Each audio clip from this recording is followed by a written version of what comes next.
Okay, so in a nutshell, 2022 new car sales so far in the first quarter are doing quite well. All kinds of reasons why they're not where they should be and why they're so much better in 2021 and all that, right? 1, 2, it's springtime. So that means, combination of both, that I've had a number of people come to me, ask me about what vehicle to buy, what's more reliable products, and so on and so forth. Now, of those people, there are two very specific buyers. One wants full-size pickups, so we'll set those aside. And the other, and I will admit that they are of a certain age, if you will, say 65 and up. So they have certain criteria that need to be met. And they too have evolved, given the circumstances we are in right now. So of those criteria, well, the vehicle has to be quiet and comfortable. 1. 2, it has to be efficient. And 3, interestingly, it can't be an EV. To which I usually respond, anyhow, how soon do you want to get your vehicle? Because as we very well know, for most EVs, you're going to be waiting 12 to 36 months. And if you do take delivery, say in 2 years or 2.5 years, by that time, another automaker will have developed a vehicle that's more efficient, powerful, longer range, better technology and all that. So that doesn't make any sense in my mind whatsoever. If you can't get your EV in the next 12 months, then you wait. Just get something else.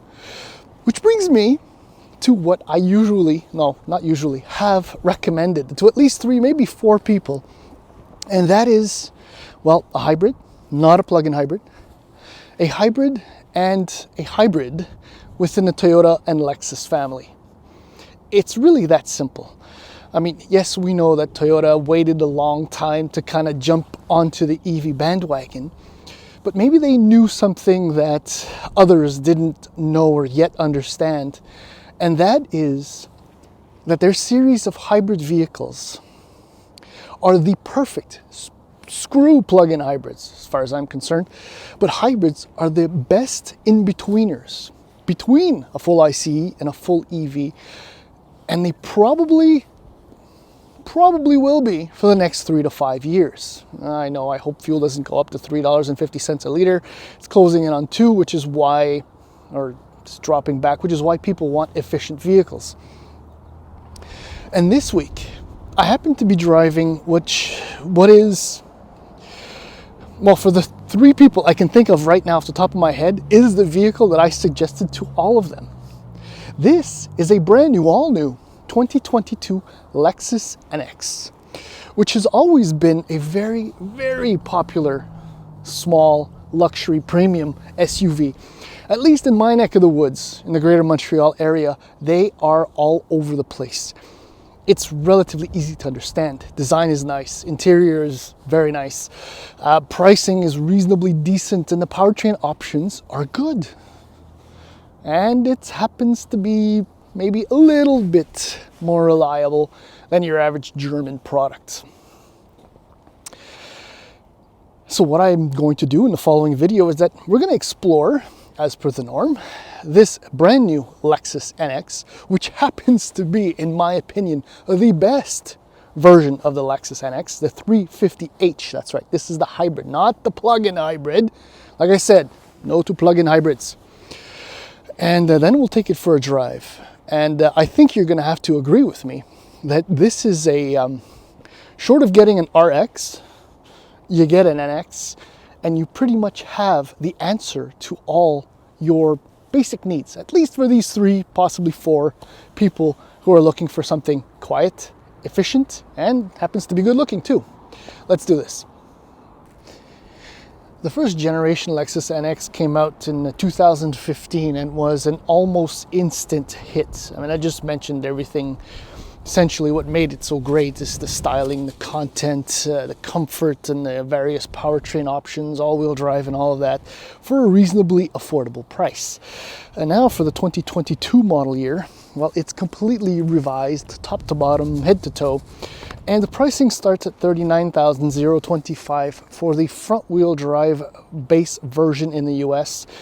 That same version, however, with all-wheel drive standard in Canada, starts at $47,400. The top trim is the plug-in hybrid 450h. which in the US retails for $56,725 and $59,950 in Canada. Now, the base model is fairly well equipped, as you would expect. 7-inch digital instrument panel, 9.8-inch touchscreen display, satellite radio, wireless Apple CarPlay, Android Auto, power front seats, heated steering wheel, and front seats. So, I mean, for the base price, for $47,000, you have something that's fairly complete. Now, just before I jump into this exact model, I mean, styling, definite smash hit. I mean, it's so Lexus. It's just, oh yeah, and the color, Grecian water, is sublime as well. You know, at the spindle grille, I don't know, it's kind of pinched a little bit more up in the upper part, which works for me. It's not as round as it may have been in some previous models for previous generations. I'm really over the spindle grille. I mean, with BMW continuing to introduce things with these ridiculously oversized grills, I'm totally okay with Lexus spindle grille. This model obviously has a lot of options, which explains the 20-inch wheels. But yeah, okay, so the NX 350h, that's the next model up. There's also an NX 350, but that's a very different model with a turbocharged 2.4 liter 4-cylinder engine. So the 350h starts at $49,900. And it is very well equipped. I mean, essentially, it includes everything that's in the basic model. But this tester, as I mentioned, has the top option package, which is the executive package, which we could do an entire video just on everything that is included in it. Suffice it to say, it's almost $16,000 just for the package. So you get cooled seats, heads-up display, Mark Levinson audio, power hatch, rear heated seats, 14-inch display on the inside. I mean, as it sits right there, it's $66,000, just shy. That's a heck of a lot of money, but you don't have to take that package. I mean, as far as I'm concerned, I think there's one package that's about $10,000 cheaper. I forget the exact amount, but you do get the cooled seats and the power hatch, which is essentially, and the 14-inch display, which is essentially what you need. Anyway, okay, so let's just get in there. And the only power hatch, it's fairly quick, I like that. I mean, it's not a downside because you're getting a small premium SUV, is the size of the trunk. If you're a couple that loves to play golf, it might be a little bit difficult to get. You know, you can maybe get a bag across. You'll have to remove the owner's manual junk stuff, and maybe pop one over the top. You can always put the seats down. That's always an option. But 643 liters of trunk space. There isn't, everything's tied down, but you know, there isn't much more. I mean, you can't do much with that except maybe put your golf shoes when they're wet. There you go. That's what that's for. Okay. So as this is my family mode of transportation for the week, there's one thing. So the door handles are gone. So it's just a button right here behind. You can hear it working, I think, which, you know, is what you have to expect, I guess, in 2022. Beautiful color combination. You'll see it better on the inside, but there is easy space for two adults in plenty of comfort back here. And the ingress and egress isn't too bad. I mean, the cutout at the bottom, which is often an issue with some smaller luxury SUVs or smaller SUVs per se, but getting in and out is fairly easy. The opening is reasonably big. Point is, it's comfortable back there for two adults. No problems. The kids, very happy. Probably not for the target market or a young family. Well, I'm old, but the kids are young. Anyway, okay. What I do love about Lexus, it's the attention to detail.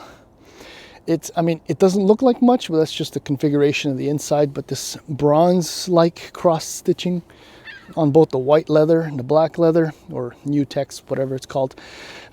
Even I suppose they'll want to tell you that's real wood.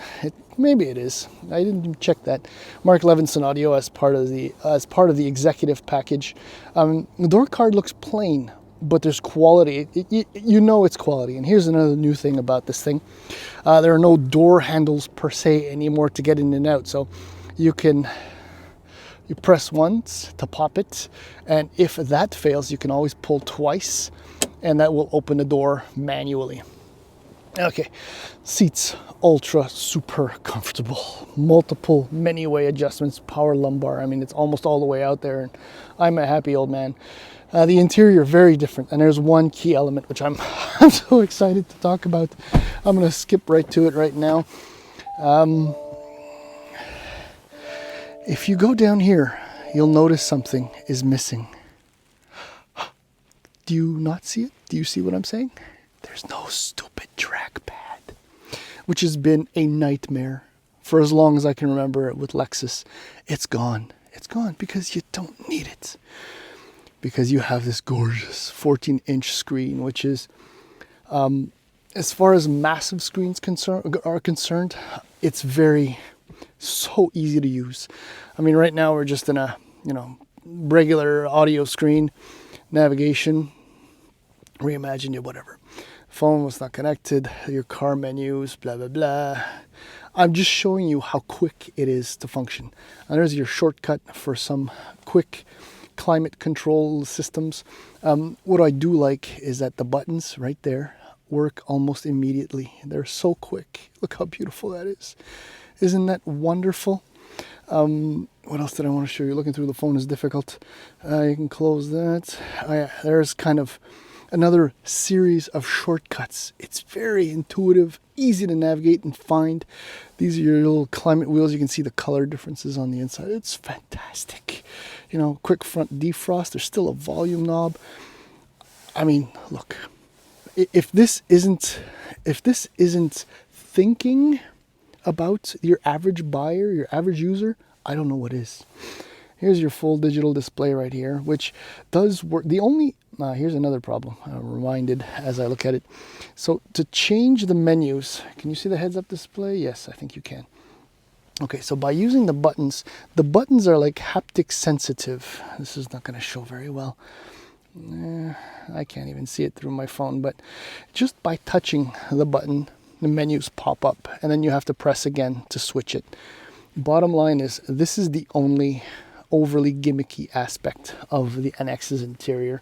It's the same thing on both sides. This is how you access the menu, and then you toggle through the menu. What else can I say? That's the only small issue. I mean, I think this is the best layout where you get the energy use showing up there. Okay, so your drive modes, which honestly, I've been in eco all week because fuel is cheap. Hold, I mean, what else is there? Drive, very Toyota hybrid function, right? Reverse drive, park. Visibility is actually really, really good. You can see the tiny little window there just at the base of the A-pillar, which opens up the spot with the mirror. I mean, it's fantastic in here. It's a little snug. If I have to make one negative comment about space, I mean, the opening, I guess you can call it manspreading, is narrow because this is oversized for some reason other than aesthetics. I don't know what it could be, but anyway, that's it. So many words. I apologize. It's time to go for a drive. Yeah, so if the angle of the camera is different than usual and you see more of my face than you want to, that's because my phone holder just let go and snapped. Great timing, n'est-ce pas? Okay, so hopefully this will work. Now, mentioned it's a hybrid. So both the plug-in hybrid and the hybrid, this one, use Toyota's 2.5 liter four-cylinder engine and hybrid synergy drive, or Lexus's version of that.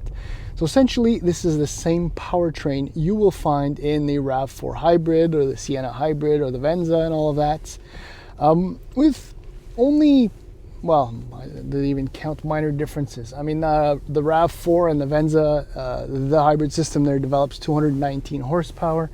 And in the Highlander and Sienna, output is 243 horsepower. In this, 240 HP, because why not? If anything, I can tell you that it is absolutely plenty to get this SUV moving around.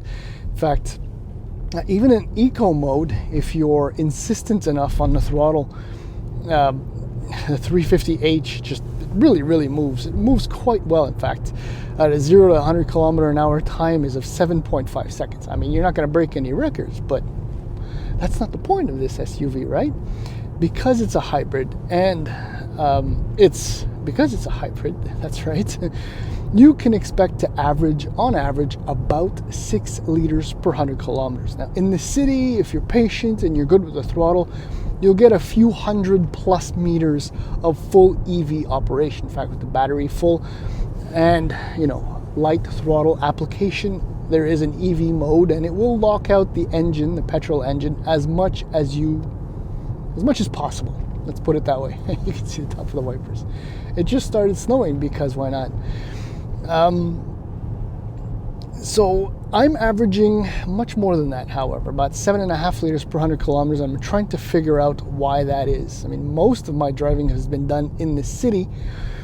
It hasn't been that cold all week. I have been enjoying this maybe a little bit more than I should. Well, look, suffice it to say, I'm really liking this thing, even with the ECVT, which is normally, a sore spot, something I complain about. But when I get behind the wheel of this NX, as I did with the RX, obviously the RX hybrid has the V6 hybrid layout, which is... point is that I'm trying to make is that the ECVT and the engine, that's the thing. It is so quiet in here. So everything is so smooth that you can't hear unless you really roll onto the throttle and exaggerate the time of acceleration. I mean, if you roll onto the throttle for like a minute or even 15 seconds, then yes, you can hear the engine begin to drone and noises start to penetrate into the cabin. But under normal driving conditions, and I kind of get back to what I was saying, and what I'm not doing is saying that this is a vehicle for older people, but I'm saying that older people might appreciate what the NX 350H is. I mean, what else can I tell you? I mean, this thing will tow up to 2,000 pounds. Brakes are great. Steering is fantastic. I mean, there's no real downside to driving this. The only improvement that can be made to the NX 350H is getting an RX 450H. That's the only improvement you can make on this if you want the extra room in the boot and for the passengers, and maybe for the, that's just me. Anyway, the bottom line is, in the small premium SUV segment, in which there are countless players from Audi, from Mercedes-Benz, from BMW, even from Infiniti, from Genesis, and all of that. If it comes down to absolute efficiency, if it comes down to luxury, and luxury meaning quietness, coziness, comfort, sanity, very, very low noise levels as a whole, even with the 20-inch wheels,